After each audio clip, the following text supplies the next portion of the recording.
So what he decided to do was, I got to keep this next to me real tight, because you know how ninjas do. I don't care if you're famous or not, but ninjas will marry the fuck out of you if they see a benefit to you or a profit, or they can lay up and, be cool or whatever that is. Okay, if it's a benefit, they will marry you. You can't beat them niggas away from the daggone, church.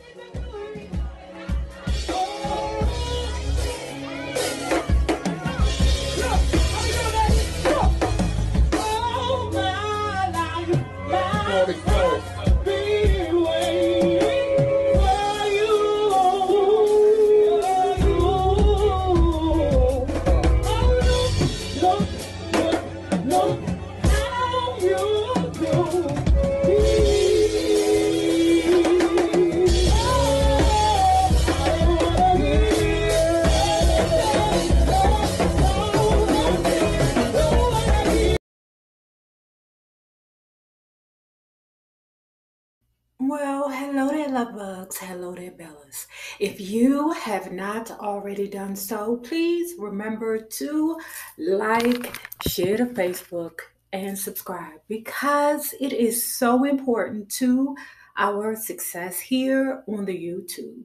And if you are not already a part of our Bella Book Club, please remember to hit the Patreon link below and/or the join button here on the YouTube, and for a small monthly fee of $5, you babies, yes you, can be privy to all the shenanigans before the YouTube gets it, if the YouTube gets it. Now, let's talk about Tina, My Life Story, Tina Turner with Kurt Loder. You know that dude from MTV from back in the day? I don't know if he's still living, or if he's strung out on drugs. I don't know. But anyway, I think this is part 9. So where we left off, Tina Turner had realized that Ickety Ickety was trying to marry her, right? Why? Because he was well aware that the audience was entranced with Tina Turner. Ike would be like this the whole time. Rolling, rolling, rolling on a river. It was a concern because he knew that the work that he was putting in wasn't being acknowledged as much as the Tina Turner. Okay, so what he decided to do was, I got to keep this next to me real tight, because you know how ninjas do. I don't care if you're famous or not, but ninjas will marry the fuck out of you if they see a benefit to you or a profit, or they can lay up and, be cool or whatever that is. Okay, if it's a benefit, they will marry you.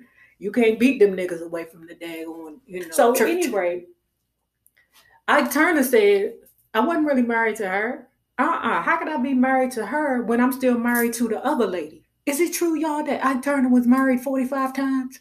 Is that true? Ike, what he did was he went down there to Tijuana with a couple of other people, to include Tina Turner, and then, he walked around, played around until he seen this man in this great big sombrero. He told him, come here, okay? And the dude said, do you want to get married? Yeah, I'll get married. Why not? I'm still married to the other bitch, so this, marriage don't count anyway. Okay. I wonder if Beyoncé Mamma know this, because y'all know that Beyoncé mother loves Tina Turner. I wonder if Beyoncé Mamma know how much of a liar she is, because she is a liar. Because when she tells like certain lies in the book, I'll be like, girl, we don't believe you. You're going to need more. Tina's recanting of the story was so different, She said that her and Ike was together one day and they was in a mushy mood, and Ike said, will you marry me? And she said, okay, Ike. Okay. Now in her soul, she's like, I don't want to marry this nigga, but she did it anyway. That's pretty much the consensus throughout the book. I don't like this nigga, but I'm going to do it anyway. So according to the Tina Turner, Ike drove around till they found a church, and they got married.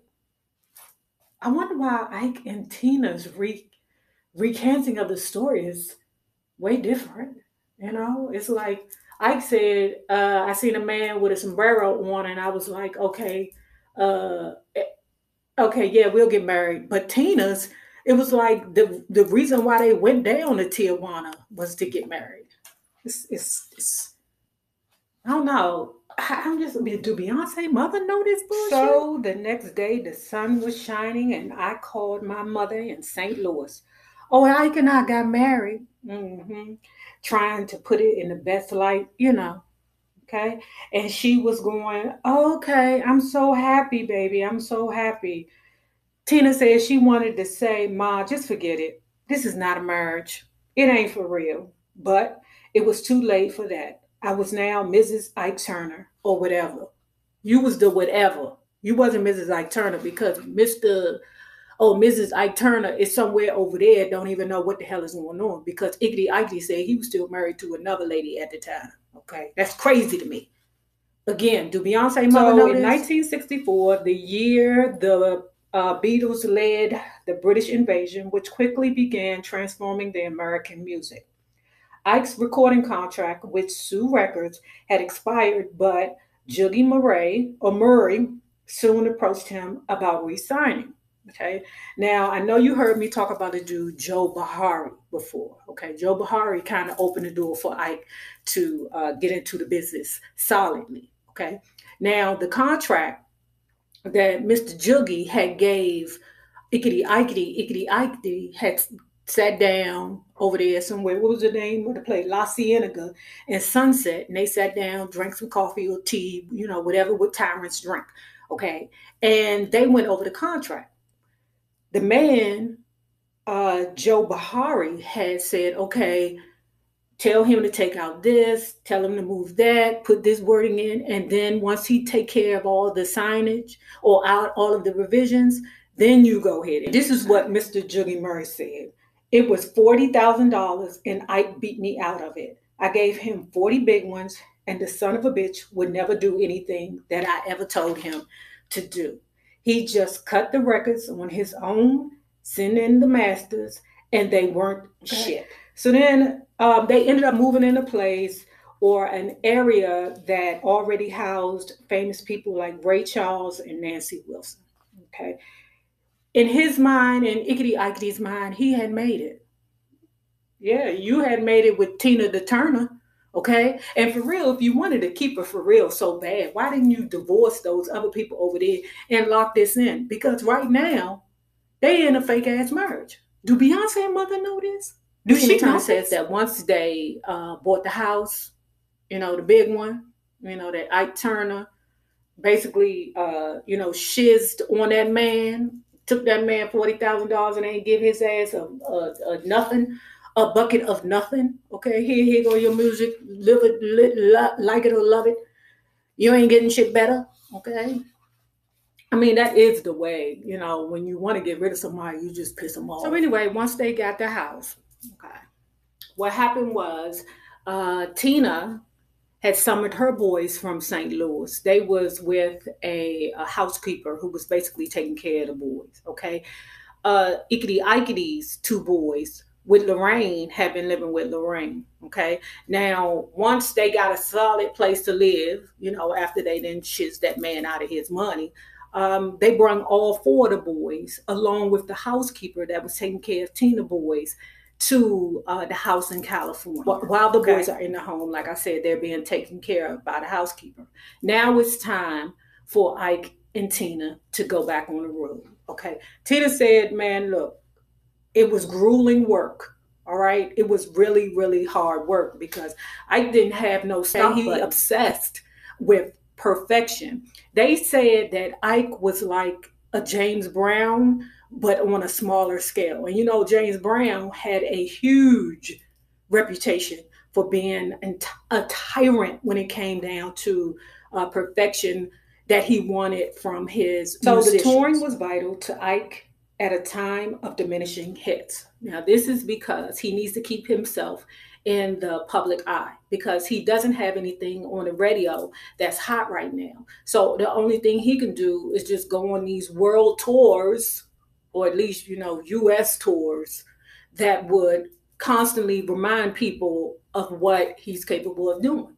Kind of like Lil Wayne is doing. I told y'all Lil Wayne is going to tour himself to death. He is finna be 98 years old on stage, leaning okay, with a cup in his hand. This water, y'all. You know, I don't get down with that lean shit. Singing or rapping until he died. Okay? Until he died. Do rappers have a retirement plan? Do they have a retirement plan? That's first they was in or around LA for 90 days straight. Okay. Then they would go over there to white people clubs, you know, and shake it up over there. Once they didn't spend up all the white people money, then they go over there to the black people clubs. Okay. Spend up all their money. Then after that, they would go on this hard, grueling 90 days of one-nighters. Oh my gosh. You got to keep the money coming in. Tina said at the end of each year, there would be maybe a week off in Los Angeles, a week which review members were, of course, expected to be on call for rehearsals. And so for Tina, these nationwide treks offered little in the way of glamour.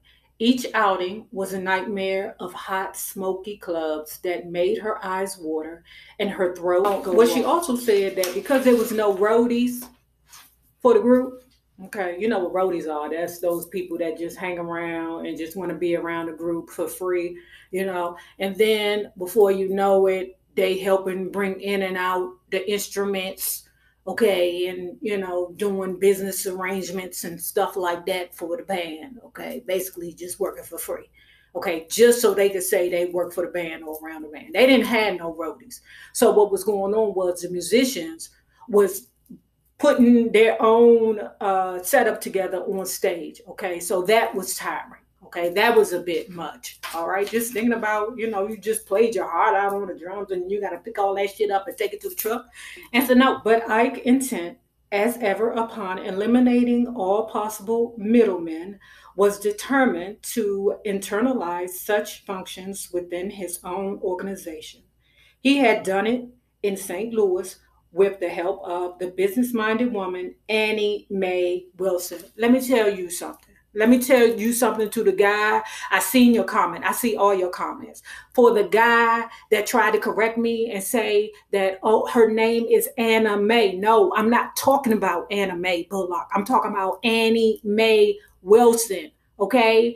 Ikedy Turner's Farnsworth Bentley. Okay? That's who I was talking about. Because he had came across that business-minded woman, Annie Mae Wilson, he felt in his soul, well, hell, I can get me another Annie Mae Wilson, you know, and just give her the D from time to time. And then, you know, next minute you know, she taking care of all my business for me. Plus, I'm giving her the D, you know. So it works out good for Ike. So anything that he can get to work for him that he ain't got to pay, you know, bitches, dummies, okay, who ain't got no aunties, you know, or no mammy to tell him how the rules go, you know. So he's like, okay, I can do this again. It's some dumb bitches out there somewhere that I can, you know, take advantage of. I told you. Ike is a pimp. Does Beyoncé and Mammy know this? Does Beyoncé Mamma started very early, okay? The first woman was this lady named Gloria Garcia, okay? She was a Hispanic woman who started showing up early on the tour, okay? She was traveling around the world following Ike. I'm saying to myself, these bitches ain't got no job. I can't even say that because when you get a favorite go-go band back home, you follow that band, you know? But when I was younger, I used to go anywhere that Essence could go. Now as a grown-ass woman, I ain't got time to be following no goddamn band. Shit, I got to go. Said that Garcia was more than just a passing fad. Ike was seriously smitten. I almost married that girl, he would say. How you gonna say that to the woman you married to? Well, not married to. Does Beyoncé mother know that them motherfuckers wasn't married? He also had his eye set on this young girl named Ann Thomas. Okay, she was a beautiful teenage girl. Okay, and she would ultimately outlast Garcia and even Tina in his obsession. Now, Mr. Ikedy said that throughout the years, and his time with Tina Turner, oh, there was hundreds of girlfriends along the way. I'm saying, what nigga would be proud? Tina said sometimes I'd see him fooling around with one of the Ikettes or picking up women from the audience at a show and sending me home early. He started renting party rooms at the hotels we stayed at just for him and the band and the women they'd bring back from the show. I was never allowed in there.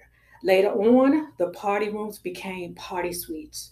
I was jealous and hurt, but I couldn't say anything. no one could say anything to Ike because you never know when you'll get the, what pop, pop, pop, pow, And Tina the Turner, when she says that she was jealous, were you jealous that you weren't participating? Because you know what's going on, in these suites. You know what's going on in these parties, okay? Are you jealous that you weren't participating? Or were you jealous that, your not husband was sleeping with other women? Because, girl, he really not cheating on you. He's cheating on his wife. Yes, don't start at point B, start at point A. And in fact, you just as bad as him because he's still married to that lady over there, even though he ain't hanging out with her. I mean, you ain't the wife, the other lady is.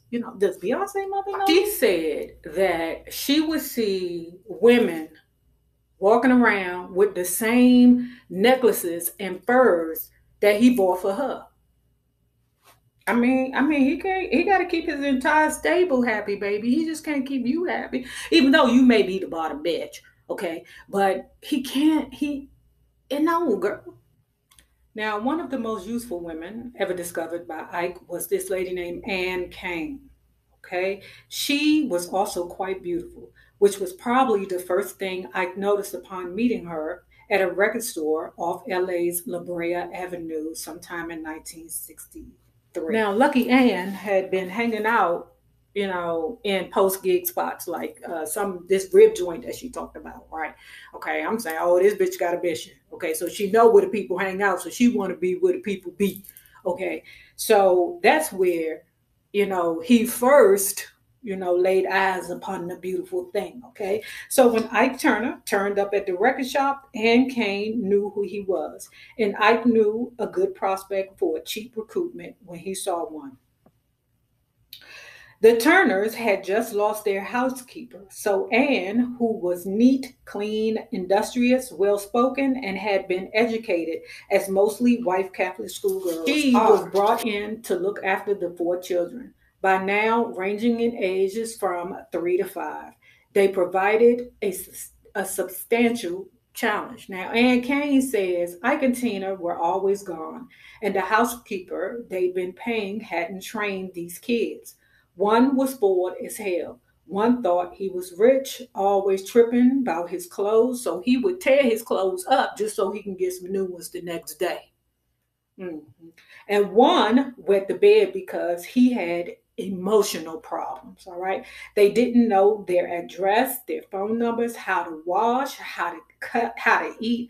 I taught them manners, etiquette, and taught them how to tell time. I moved right in with them and I kept them in line because, honey, I'd get at their asses at any time. That's what she said. That's not what I said. A white woman that's getting that, I don't know. I don't know how I feel about that, But I'd get them at the sidewalk and I beat their behinds all the way into the house if I had to. Those kids did not like me, but they respected me. Okay. Now, Tina said that was when the kids finally started getting proper training in manners and things when we got Ann Kane. Okay, but Ann Kane is a different kind of problem, so you hold tight. Craig turned out to be college minded, but the others were like Ike and me.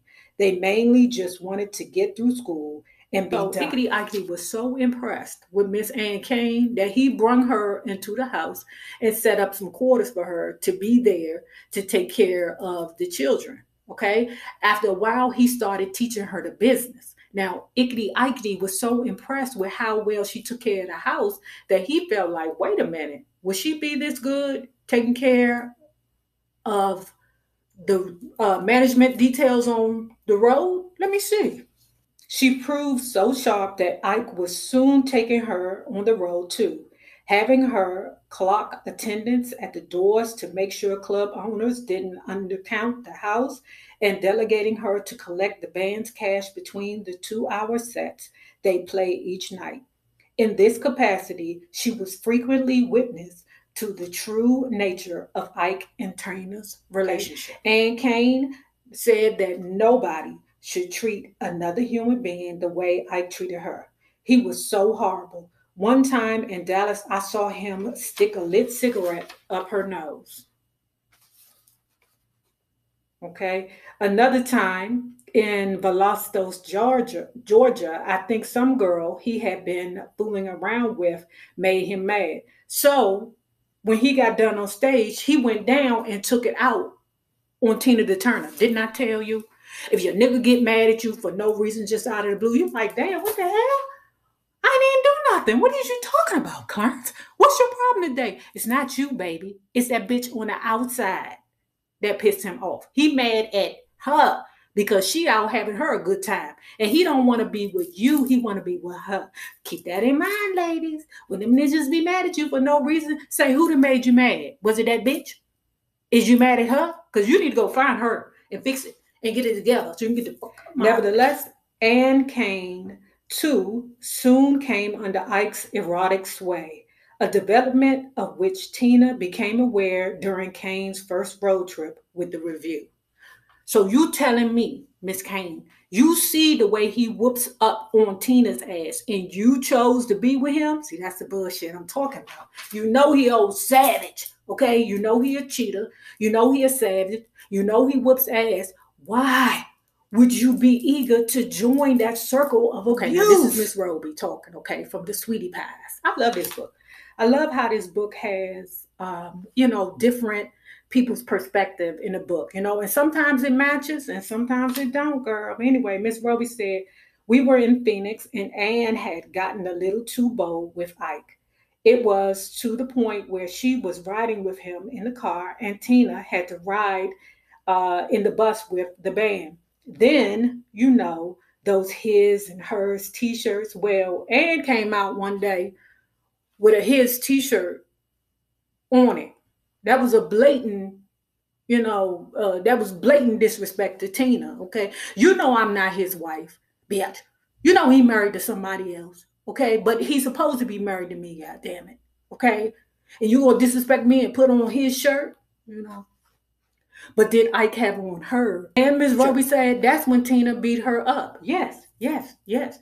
One thing I'm noticing about this book is that Tina is not weak. Okay, everybody's saying that Tina whoops ass. Let me tell you something. Them little ones, you got to be careful with. Okay, remember I told you it's a whole bunch of people I don't fight. Put them little ones on there too, because if they under 4'11" or like 5'3" or something like that, them bitches be mighty. Okay, you hear me? Mighty. Okay, does Beyonce mother know that Tina Turner whoops ass like this?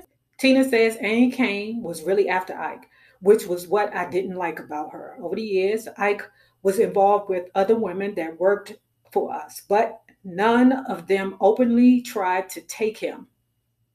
How do you openly try to take a man that is whooping ass? Anyway, Anne was different. She was after Ike. She almost took over the house, cooking for him and all. It really started getting on my nerves, but there was nothing I could do, really, because if I said anything to Ike, he wouldn't do nothing but just beat up. But Anne made me angry, and I stayed angry, and I waited for the chance to get back at her. Now, if you have not already done so, please remember to like, share to Facebook, and subscribe because it is so important to our success here on the YouTube. Now, remember this, the same people that you meet on the way up will always be the same people that you meet on the way down. My naysayers, my patron loves, you babies, have a good one.